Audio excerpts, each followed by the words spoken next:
Because I'm such a light sleeper, that wakes me up most mornings.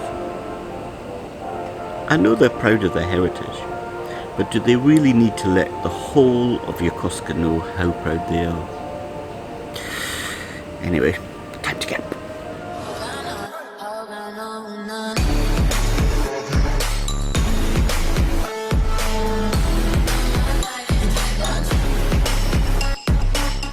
Hi guys, welcome to another episode of Scotsman in Japan. I hope you're all happy and healthy in these troubling times. Today's video is going to be about 4 of the most unique and iconic sounds I hear living in Yokosuka, Japan. Now I know what you're going to say, there's many unique sounds in Japan, but I've picked these 4 because I pretty much hear them every day, well, at least in the summer months. I could have picked many more, but this video would have turned into an absolute monster and I didn't want it that long. So anyway, let's get on with it. Now the music you just heard is actually from the American Navy base. It's the national anthem and they play it every morning at 8 AM and it's kind of like my wake-up call. The base is the largest overseas US military installation in the world. It consists of about 568 acres and stands at the entrance of Tokyo Bay, about 18 miles from Yokohama. A shipyard was built here in 1870 by a French engineer, and many battleships and aircraft carriers have been built in Yokosuka. It was the home of the Imperial Japanese Navy for many years until the Americans took it over in 1945. Now it's summertime here in Japan and the music from the Navy base is not as loud as it is in the winter, and that's because of something called the cicada. Now the cicada is a little insect, in fact it's quite a big insect, that's here in Japan and it comes out at this time of year and is the next sound I want you to listen to. I don't know if you can hear me over the racket that's going on around me, but that noise is the mating call of the cicada, or semi as Japanese people call it. Now it's iconic here in Japan and an important part of Japanese culture. Now there's a love-hate relationship with the semi and Japanese people. On one hand, people hate it, it's noisy and irritating, but on the other, it has a special significance to Japan and its people. Their songs are a symbol of summer in Japan.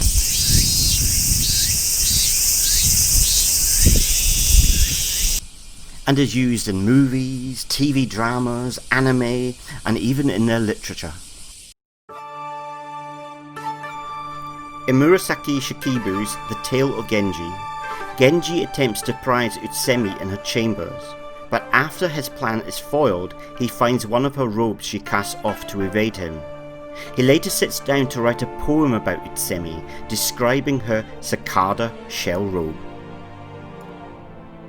Where the cicada casts her shell in the shadow of the tree, there is one whom I love well, though her heart is cold to me.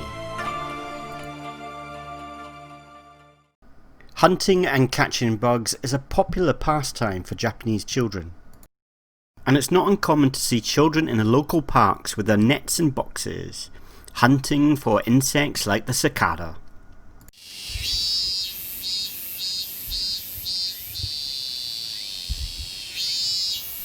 Cicadas live underground for years, but when they finally do emerge, they only last for up to a month.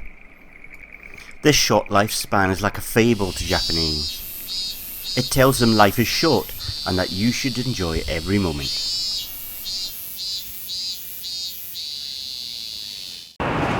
The next sound I want you to listen to is the sound of the crossings here in Japan. Back in the UK, they're just this boring bleat. But in Japan, they're kind of musical.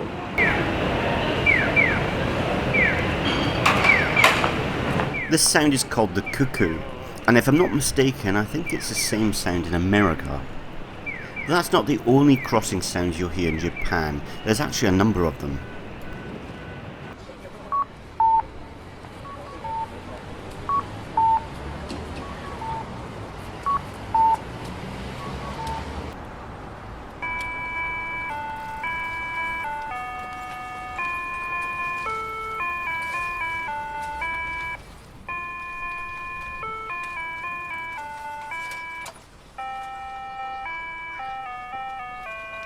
This last tune is Coming Through the Rye, which is in fact a Scottish children's song.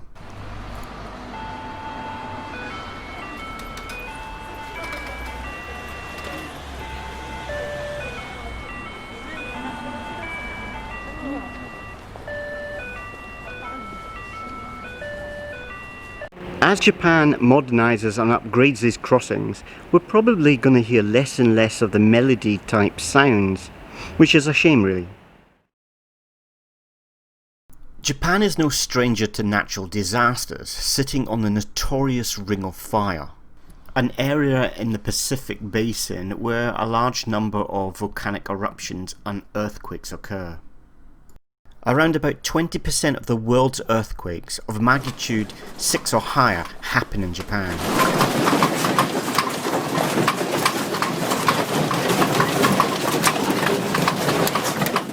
If that wasn't bad enough, there's also tsunamis, the worst and most destructive hitting in March 2011, which killed almost 16,000 people.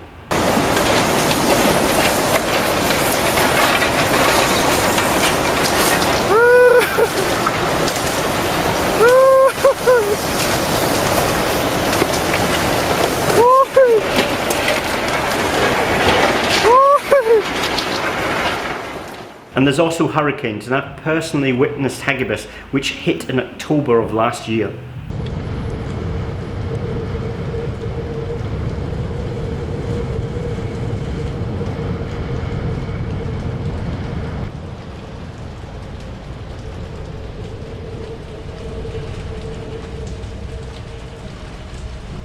There's also landslides, heavy rain warnings, and the odd ballistic missile from a nearby dictator. North Korean dictator Kim Jong-un tonight is expressing, quote, great satisfaction following the launch of 2 short-range ballistic missiles and the system used to fire them.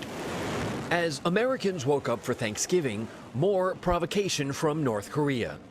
It came in the form of 2 projectiles. North Korea said it successfully tested a super-large multiple rocket launcher, reaching an estimated height of 60 miles. They traveled up to 230 miles before crashing into the waters off Japan's west coast.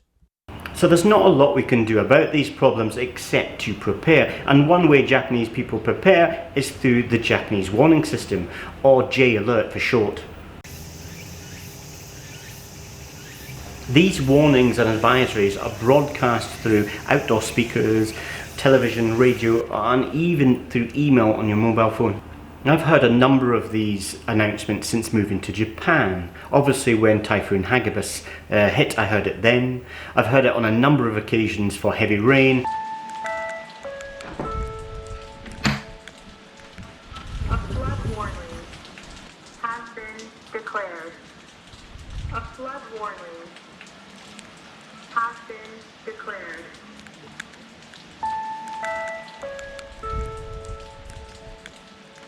And also I've heard it tell me to stay indoors because of COVID-19. Now I must admit, hearing these announcements in the middle of the night can be a bit annoying, but you can forgive these little irritations seeing that the J-alert systems has the potential to save lives.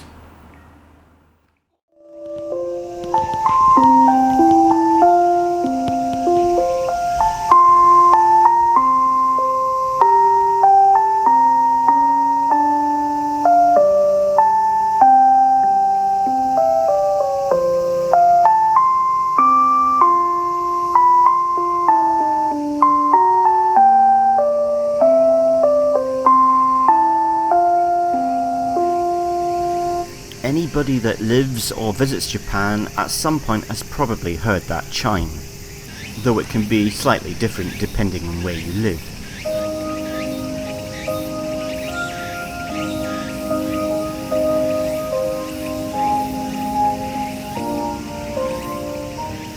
It's commonly played around about 9 o'clock in the morning or about 5 o'clock at night. Some people say it's to alert children to go to school or when to go home at night. Some people say it's to check whether the system's in good working order. And some people say it's just to let you know that nothing bad's happened that day. Or maybe it's all three. Anyway, I don't think anybody can dispute that the J-alert is an important system that helps to inform Japan's citizens of upcoming emergencies and disasters, and helps to speed up and coordinate emergency response times. Well, that's it for my little video. That's just some of the soundscape that I hear every day living in Yokosuka, Japan. Now, I've left some out, such as pachinko halls, the little mobile advertising boards that you get, street vendors, and living in Yokosuka, the sound of the sea. Now, I've left them out because I don't hear them every day. It's kind of rare that I hear that type of thing. So if you've ever visited, lived in this wonderful country, please let me know in the comments below if I've missed out any unique sounds that you've heard or hear. I'd love to hear from you. Hear from you? Anyway, I'm going to say goodbye. Bye!